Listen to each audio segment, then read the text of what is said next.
Ստեփանավանի Աշոտաբերդ թաղամասի համար 8 փայտե շենքից գրեթե ոչինչ չի մնացել։ Փետրվարի 8-ի վաղ առավոտյան հրդեհը բռնկվել է շենքի երկրորդ հարկում եւ տանիքում, ընդգրկելով մոտ 450 քառակուսի մետր տարածք։ Վարչապետ Նիկոլ Փաշինյանի որոշմամբ օպերատիվ աշխատանքային խումբ էր ստեղծվել, որն այս օրերին կազմակերպում է հրդեհի հետևանքների վերացմանն ուղղված միջոցառումներ։ Հաշվառված անձանց թիվը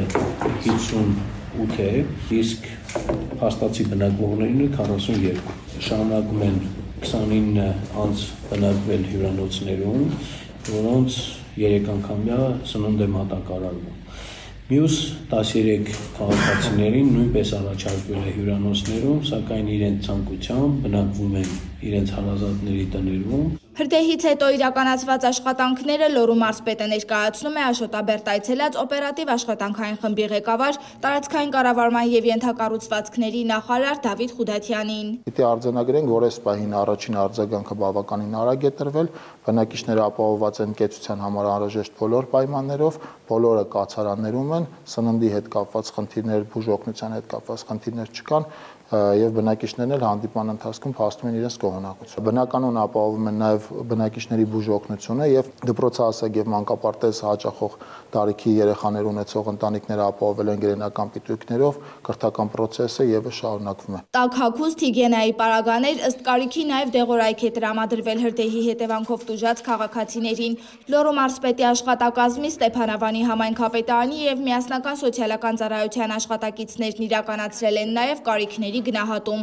Պաշտոնյաներն այցելում են հյուրանոց, որտեղ տեղակայվել են տարհանված բնակիչները, զրուցում նրանց հետ, ծանոթանում պայմաններին։ Երկու օր գալիս են, գնում են, Երևանից են,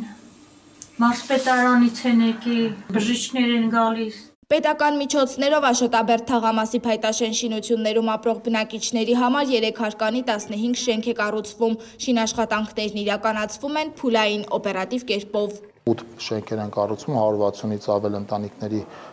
բնակեցման համար, մեծ է հավանականությունը, որ հրդեհի արդյունքում տուժած բնակիչները եւս այդ հատվածում այդ թաղամասում բնակարաններ կստանան, իսկ մինչ այդ իրենք վարձակալությամբ պետք է բնակվեն։ Մենք նաեւ իրենց առաջարկել ենք հնարավորինս շուտ, նաեւ մեր օգնությամբ, համայնքապետարանի եւ մարզպետի աշխատակազմի օգնությամբ բնակարաններ գտնել, որի վարձակալության գումարի հետ կապված պայթությունը որոշակի փոխհատուցումներ անպայման կանի,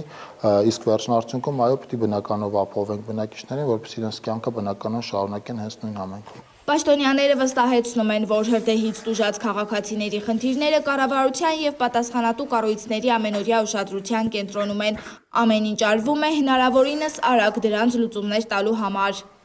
Սերինե Սերոբյան, Թերեզա Հայրապետյան, լուրերի համար։